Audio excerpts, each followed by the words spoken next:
BigBug, out on Netflix, new film from French director Jean-Pierre, author of Amélie, Delicatessen and The City of Lost Children, amongst other things. All his previous movies that I've seen always had this sort of unique vibe to them, feeling of a world different than ours. Sometimes magical, sometimes quirky, sometimes very absurdist, but always original and unlike anything else. And this new endeavor of his is no exception.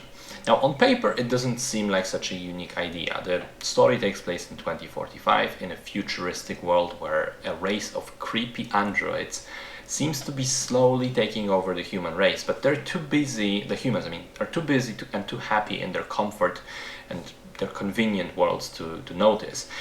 And one day, a group of people are accidentally locked together in a house belonging to one of them, together with a bunch of household robots, due to an automated system that detects danger in the outside world and prevents those people from leaving for their own safety. And so they begin trying to figure out a way to get back out of the house, always arguing and bickering because of the clash of the various characters. So as I said, the setup seems fairly ordinary. Things like that have been done before, but the devil is in the execution. BigBug has a very particular aesthetic, which in many ways was very campy and cheap and ridiculous, but somehow manages to work in an endearing way.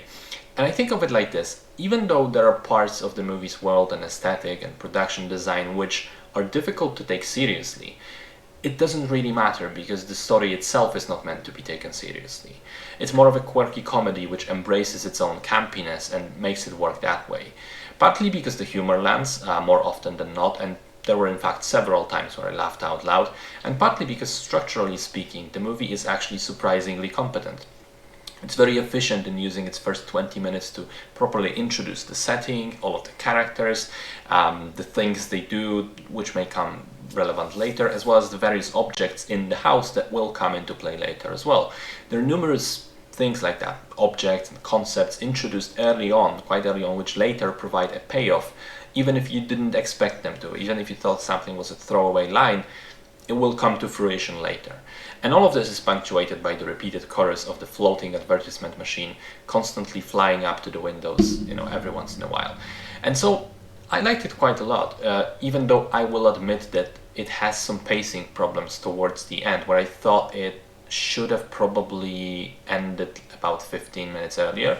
But even still, I was very entertained by this film. I find it charming and fun and unique in its own way.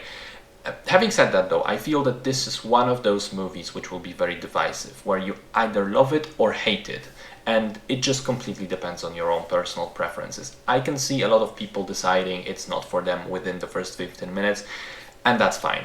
Jeunett's films are certainly not for everybody, but if you want to take a breather from the high-budget, blockbuster Hollywood brand of sci-fi and watch something that goes in a completely different direction within this genre, give this one a shot.